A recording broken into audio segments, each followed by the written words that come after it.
Hey girls, as it's been requested, here's how I achieve a smooth and clean shave of my feminine areas and how to avoid those bumps and marks in your bikini area. So the first step to shaving anywhere is always going to be to exfoliate, and I treat this area the same way I do with the rest of my body. Using my exfoliating gloves and an unscented liquid body wash, I'm going to go really gently in circular motions. This is to not only get off any dead skin to make sure you're getting a clean shave, but also to soften the skin and the hair follicles so you don't have to be too aggressive. Next, when that's all rinsed off, it's time to start shaving. Now the next step is going to be very dependent on how long your hair is at the time of you shaving. If you like to wait some time in between shaves and your hair has grown a little long, definitely make sure to go in first with a scissor just to cut down the lengths of that hair. This will save you so much time later because you're going to avoid getting long hairs trapped inside of your razor, and it's going to be easier to see your skin underneath your hair, which is going to prevent cuts, irritation, bumps, things like that. Now after you've done that, if you needed to, it's time to rinse that off and go back in with the same sensitive skin body wash. I like to put a pretty generous layer only because the skin is really sensitive and you want to make sure that the razor has something to slip on. I love using ivory soap specifically because it's a very silky formula. Now I go in first with a straight blade. This might be the same blades as some people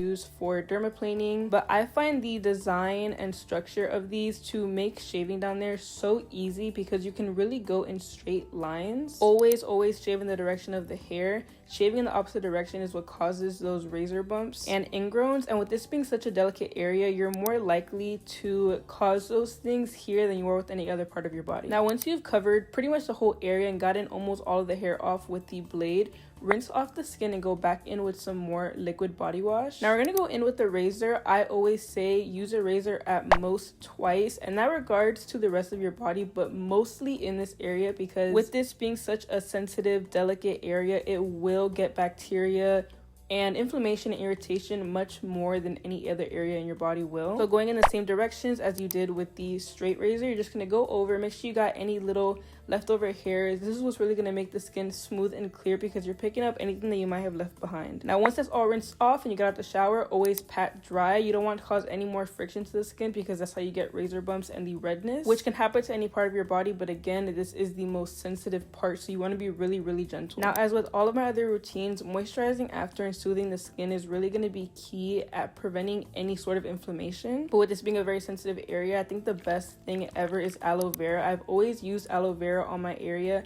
after shaving. Initially, it's really going to cool the area down too, but it's also going to keep it moisturized and clean. And I do like to be in just my robe for a little bit after shaving. Don't put anything super tight on. You don't want to suffocate those pores right after shaving. They definitely need to breathe. But that's pretty much everything that I do for shaving my bikini area.